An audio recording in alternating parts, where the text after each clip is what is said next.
Welcome to the Cup of Joe Wrestling Show. Cup of Joe Wrestling Show? With Joey Harris. A podcast for the wrestling fan on the go. So take your favorite beverage of choice and join Joey as he takes a look at some of the biggest shows on the WWE Network.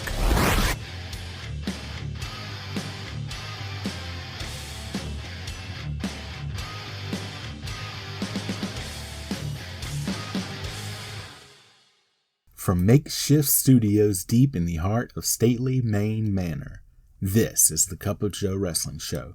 I am your host, Joey Harris. You can follow the show's Twitter at Cup of Joe Pod. You can email the show at cupofjoewrestlingshow@gmail.com. And folks, as I record this, it's the last Monday of September, and last week, since January, I'm officially down 100 pounds, which is huge for me, because this is the lightest that I've been in quite some time, over a decade, more like 16 years, so almost 2 decades that I've been this light, and trying to work and get healthier, not only for my quality of life, but for my quantity of life. But going through life the last month, I've had all sorts of people contacting me, and mainly through my work, and but not only that, through other things, and everybody has an emergency. And I've noticed that other people's ideas of an emergency are vastly different than my idea of an emergency. But that's the way that it is, isn't it? When it's your own problem, everything is an emergency. I have found that out. And I watched a little bit of Extreme Rules last night. I don't watch all modern stuff. I don't watch a lot of modern stuff. I keep up with it through websites and social media and such, but I wanted to watch a little bit of Extreme Rules, so I flipped it on, and I'm hearing the English announcing and the Spanish announcing at the same time, and I thought I was crazy until I looked on Twitter and everybody was having that problem. And then they fixed it, and you could just hear the silence, because the Spanish announcing was almost rapid, non-stop talking, and the English announcing was slower, and they were taking their time more to describe the scene, I guess. And so now you just have one announce team talking.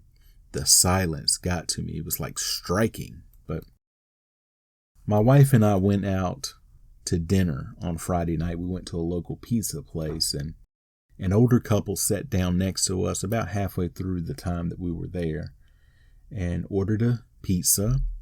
And I kept looking over. I tried not to be rude, but I kept looking over. I'm like, I think I recognize that guy. I wasn't sure.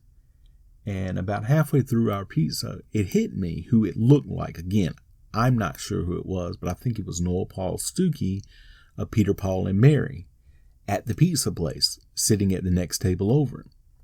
I don't know the folk singer protocol for pizzeria, so I did not approach him and ask him if he was indeed Noel Paul Stuckey of Peter, Paul, and Mary fame. But he didn't leave on a jet plane or anything like that. He ordered a pepperoni pizza with pineapple on it. So if it was him, that's how he enjoys his pizza. But I digress. Today, we will be looking at WrestleWar 91 from WCW. WrestleWar 91, subtitled We Want You, was broadcast on pay-per-view on February the 24th, 1991, from the Arizona Veterans Memorial Coliseum in Phoenix, Arizona. There were 6,800 people in attendance.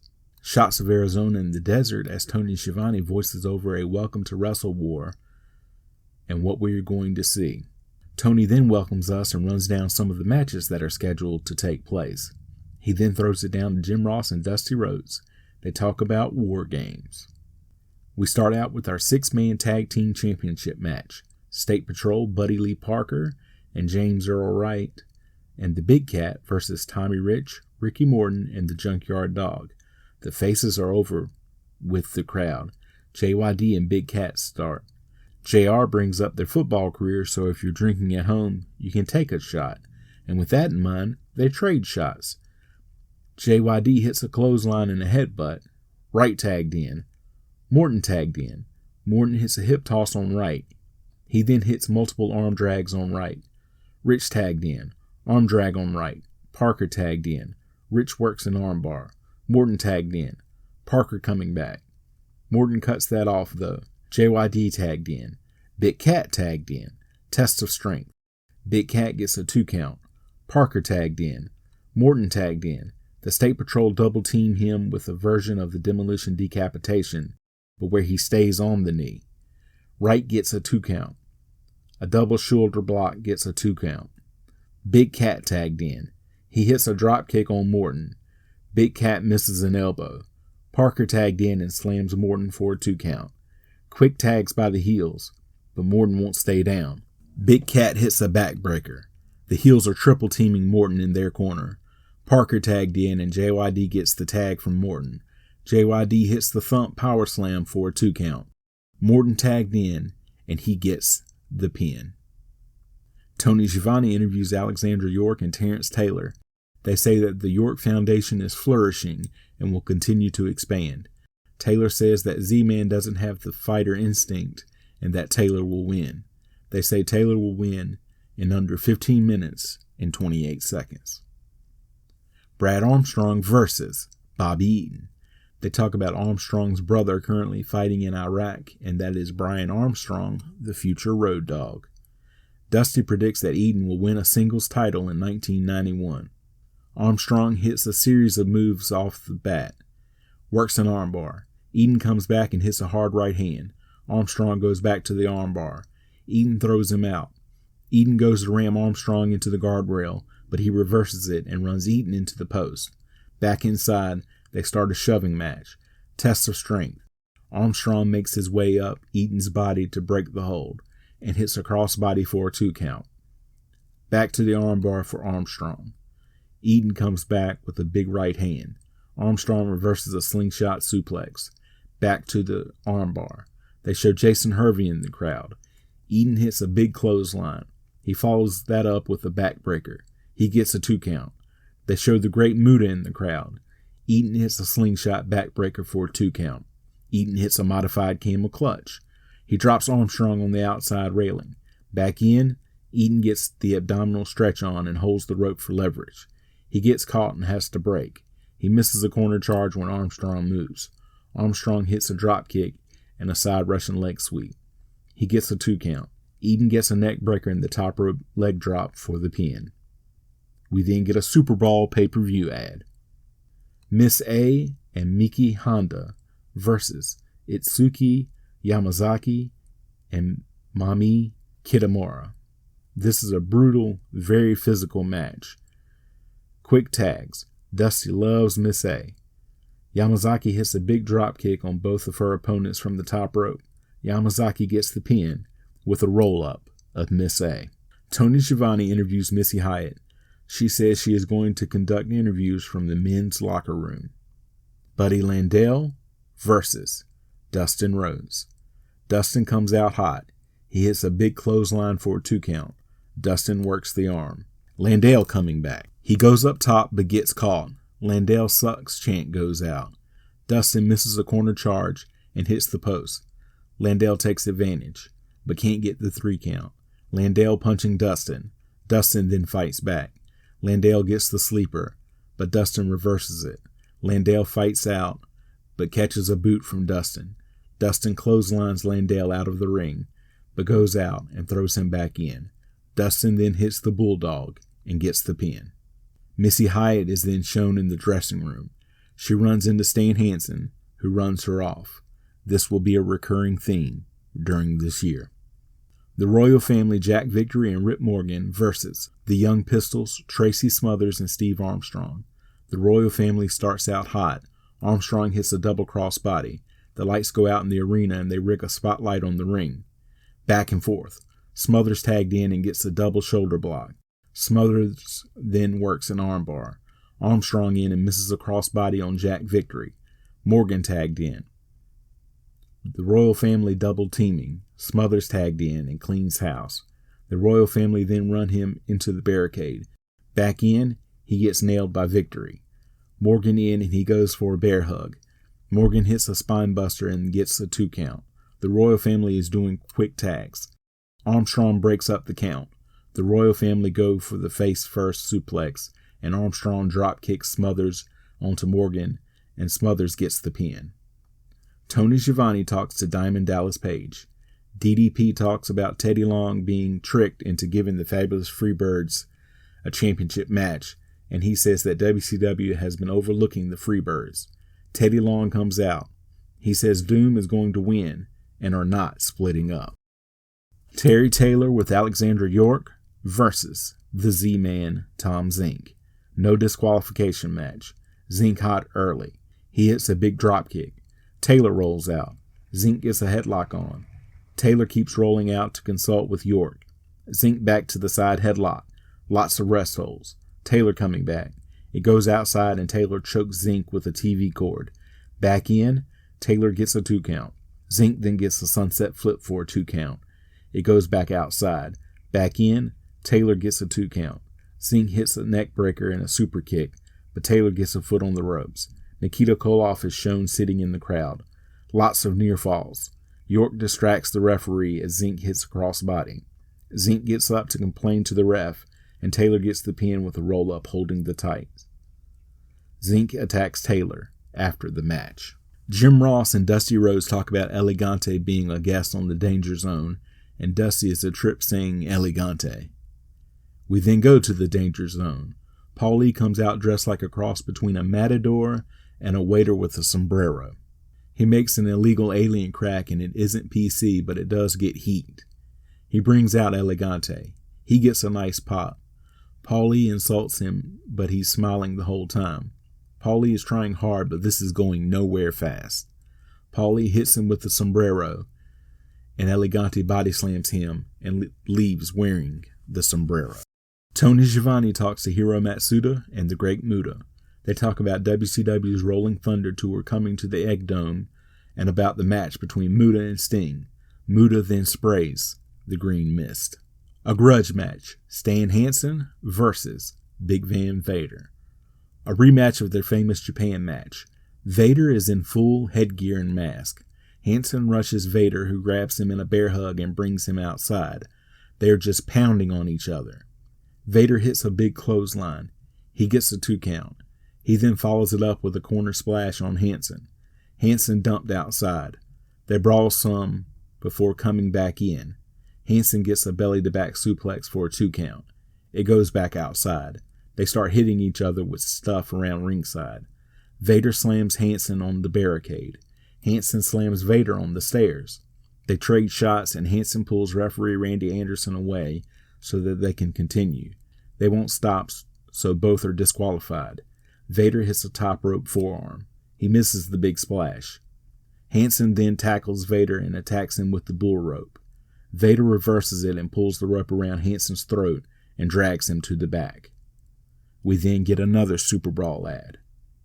Jim Ross and Dusty Rhodes talk about the U.S. title match coming up. United States Championship match. Lex Luger versus Dan Spivey. They mentioned that a new title belt has been made and that Nikita Koloff will help present it after the match. They start out slow. Spivey working on Luger's back. Luger hits a belly-to-back suplex for a 2 count. Jim Ross brings up both men's athletic backgrounds. If you're drinking at home, you can take a shot. Spivey gets a Luger boot on a corner charge. Luger goes for a charge, but Spivey ducks and Luger goes flying into the other ring. Spivey suplexes him back into the correct ring. Spivey hits an inverted piledriver for a 2 count. A Spivey neckbreaker gets another 2 count. Spivey then gets a DDT for a 2 count. He can't seem to get the 3 count on Luger. Luger coming back. Spivey hits a big corner clothesline for a 2 count. Spivey misses a corner charge and Luger gets a roll-up for a 2 count. Luger blocks and then reverses a suplex. Spivey hits a top rope fall-away elbow, but Luger kicks out again. Luger then kicks out of another Spivey neck breaker. Spivey then works on Luger's neck. A big boot gets a 2 count for Spivey. Spivey hits another piledriver for yet another 2 count. Luger coming back. Spivey hits a belly-to-belly suplex for a 2 count. Spivey working a headlock. Luger catches Spivey and hits a stun gun-like move where Spivey's stomach hits the top rope. Luger hits a clothesline from the second rope. He then hits a power slam. The crowd comes to life. Spivey drops down on a Luger sunset flip. Double clothesline. Then Luger climbs up top, and Spivey catches him and slams him off, but Luger rolls it into a pinning position for a 3 count. Tony Schiavone is with Nikita Koloff and Grizzly Smith for the presentation of the new U.S. title. Koloff congratulates Luger on his victory before hitting Luger with the new belt. Tony asks Koloff why he did this, and Koloff says he has been home for 2 years and seeing all the titles change hands and how he never held the world title, but the championship committee says he had been retired and to prove himself.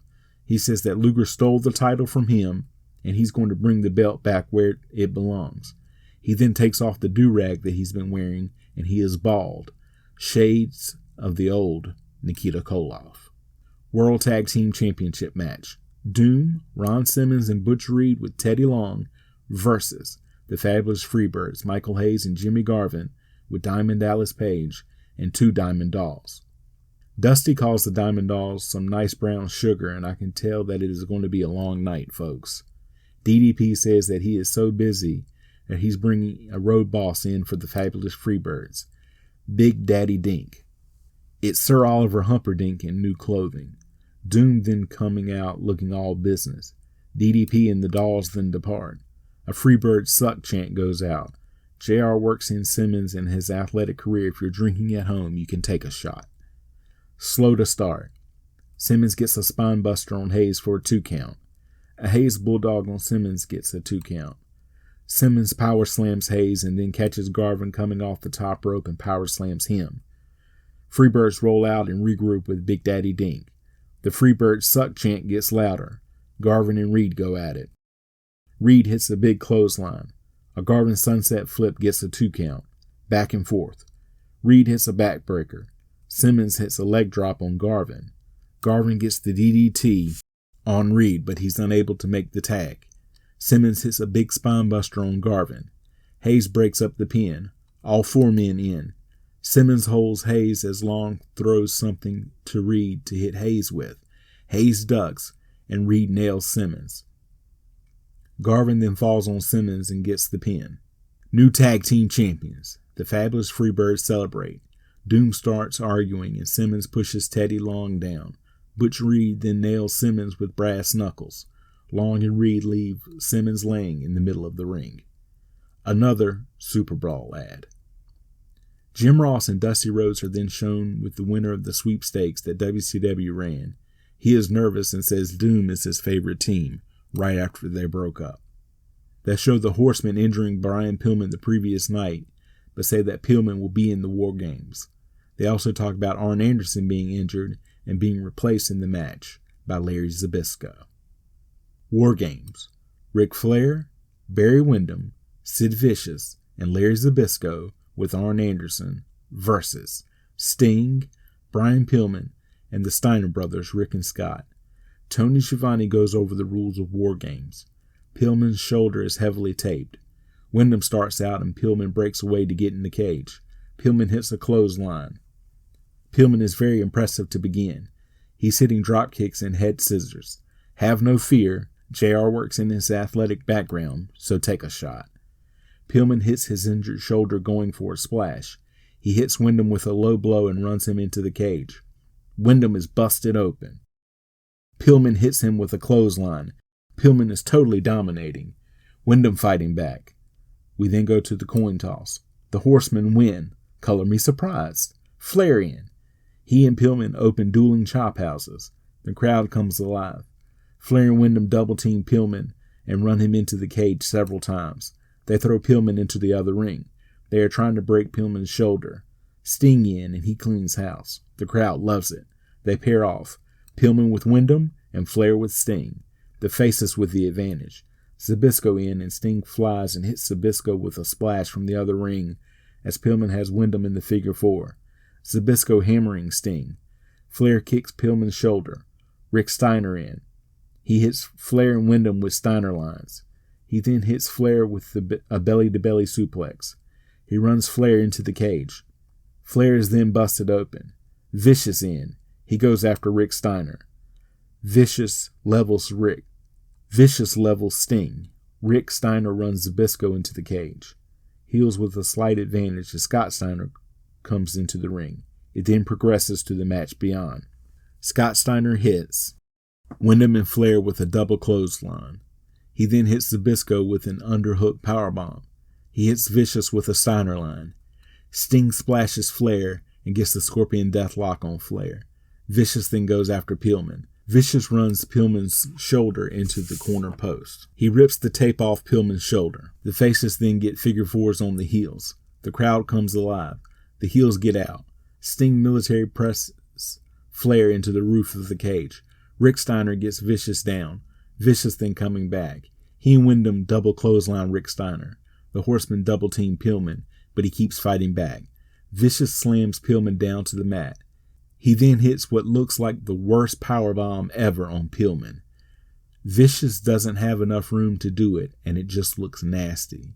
When they did the War Games at Fall Brawl 93, they used footage of this to hype the match, and I got chills looking at this bump. Vicious picks Pillman up, and Pillman is clearly out of it. Vicious then hits another powerbomb that at least looks better than the first one. Pillman is unconscious. Anderson is on the outside and says ask him if he wants to quit. Elegante runs out. He rips the door off the cage. He checks on Pillman and asks the referee to stop the match. Flair, Wyndham, Vicious, and Zbyszko are declared the winners. Elegante then carries Pillman out of the cage and to the back. They show a replay of the powerbombs. The crowd boo the heels. Referee Nick Patrick says he stopped the match because Pillman was unconscious. Jim Ross and Dusty Rhodes talk about the match, the call, and the spirit of Brian Pillman. They then talk about the Nikita Koloff attack on Lex Luger. They then recap the night and sign off from Phoenix.